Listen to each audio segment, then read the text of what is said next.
आज की मार्केट में एक्शन से भरा दिन रहने वाला है। भाइयों और बहनों, वेडनेसडे को 10 से ज्यादा ऐसे स्टॉक्स है जिसमें धमाकेदार मूव्स देखने को मिल सकते हैं।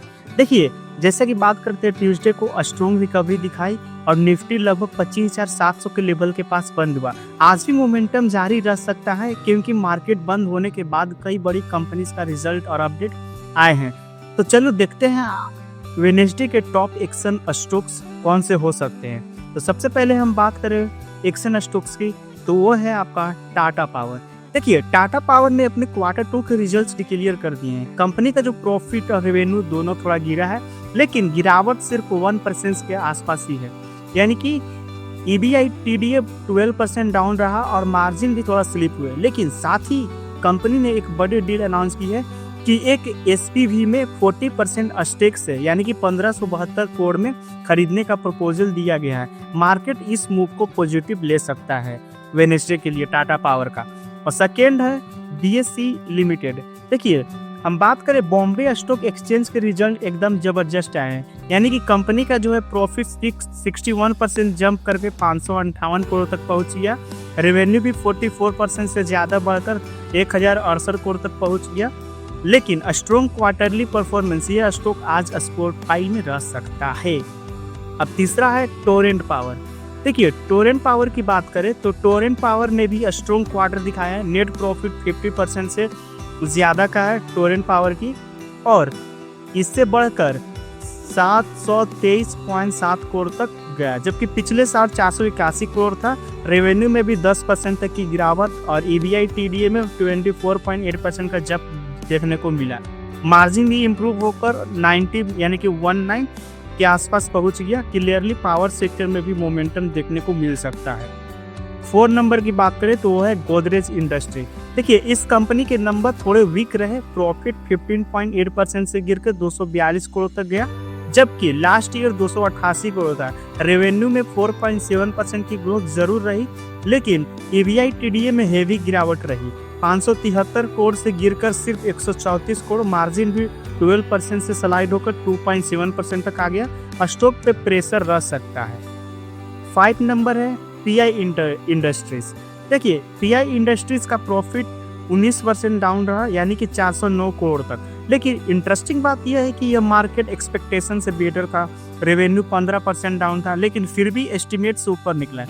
EBITDA और मार्जिन दोनों स्लाइटली बेटर है। मार्जिन 28.9% पर, सो थोड़ा mix but not bad performance कर सकते हैं। 6 नंबर है जैगल प्रीपेड। देखिए, ये कंपनी ने स्ट्रॉन्ग नंबर्स दिए हैं। प्रॉफिट 71% से जंप करके 34.7 करोड़ और रेवेन्यू 43% तक बढ़कर 432 करोड़ तक गया। ग्रोथ स्टोरी इंटैक्ट लग रही है। स्टॉक पे पॉजिटिव मूवमेंट बन सकता है। 7 की बात करें तो वो है IOL केमिकल एंड पैरामेडिकल। देखिए, IOL केमिकल ने भी सॉलिड क्वार्टर दिखाया। प्रॉफिट 56% से बढ़कर 30 करोड़ हो गया। रेवेन्यू 8% अप रहा। EBITDA में 37% का जंप और मार्जिन में 10% तक इम्प्रूव हुआ। क्लियर साइन है रिकवरी के लिए, तब इसको स्टॉक्स वॉच लिस्ट में रख सकते हैं। अब हम बात करें 8 नंबर की, तो वह है गुजरात फ्लोरोकेमिकल। देखिए, कंपनी का प्रॉफिट 48% से बढ़कर 179 करोड़ तक गया। रेवेन्यू थोड़ा ही ऊपर है, सिर्फ 2%, लेकिन EBITDA 23% जंप करके 364 करोड़ तक। अब मार्जिन भी इम्प्रूव होकर 30% तक है। लेकिन स्टॉक कल 2% नीचे बंद हुआ था, यानी कि ट्यूसडे को। तो अब 3500 के लेवल के नीचे देखते हैं मार्केट रिएक्शन कैसा रहता है इस स्टॉक का। अब 9 नंबर स्टॉक की बात करें तो वह है कोल्टे पाटिल डेवलपर। देखिए, कोल्टे पाटिल डेवलपर की हम बात करें तो यह स्टॉक थोड़ा निगेटिव जोन में है। कंपनी को Q2 में 10.4 करोड़ का लॉस हुआ, जबकि पिछले साल 9.7 करोड़ का प्रॉफिट था। रेवेन्यू 55% डाउन होकर सिर्फ 138 करोड़। EBITDA लॉस भी है 37 करोड़ का। रियल एस्टेट सेक्टर में थोड़ा प्रेशर बन सकता है, तो आप इसको देख सकते हैं। अब 10 नंबर की बात करें तो वह है JB केमिकल्स एंड फार्मास्यूटिकल। देखिए, JB केमिकल्स ने अच्छा परफॉर्म किया है। प्रॉफिट 19% से बढ़कर 208 करोड़ तक और रेवेन्यू 8% ग्रोथ के साथ 285 करोड़ तक।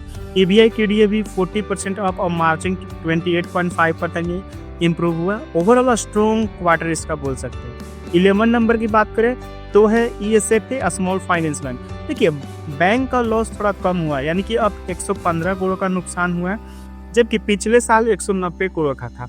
यानी कि एनआई 32% से गिरकर 364 करोड़ रहा। ग्रोस एनपीए 8.5% तक बढ़ गया, नेट एनपीए 3.8% तक। सो स्टिल वीक परफॉर्मेंस है, बट लॉस है जो नैरो हुआ है।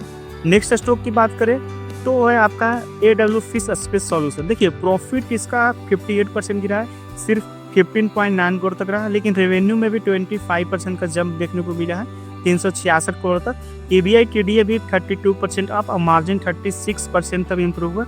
ऑपरेशनली बोल सकते हैं कि स्टेबल क्वार्टर बोल सकते हैं। और अगला है आपका आवास फाइनेंसियर्स। देखिए कंपनी का प्रॉफिट 10.8 से बढ़कर 164 करोड़ तक गया। एनआई भी 19 यानी कि 19% से ज़्यादा जंप करके 288 करोड़ तक पहुंच गया। स्टेबल ग्रोथ है। एनबीएफसी स्पेस में एक पॉजिटिव साइन देखने को मिल सकता है वेडनेसडे को। देखिए दोस्तों, ये सब फाइनेंशियल डेटा और कंपनीज के क्वार्टरली रिजल्ट पर बेस्ट अपडेटेड है। ये कोई इन्वेस्टमेंट एडवाइस नहीं है हमारी चैनल की तरफ से। किसी भी स्टॉक में इन्वेस्ट करने से पहले अपने फाइनेंशियल एडवाइजर या सर्टिफाइड एक्सपर्ट की जरूर सलाह लें। अगर आपको ये वीडियो हेल्पफुल लगा हो तो लाइक करना नहीं भूलें, शेयर करना और चैनल को सब्सक्राइब करना, ताकि आपको डेली मिलते रहे मार्केट के सबसे फास्ट और सिंपल अपडेट्स। मिलते हैं नेक्स्ट वीडियो में, तब तक के लिए धन्यवाद।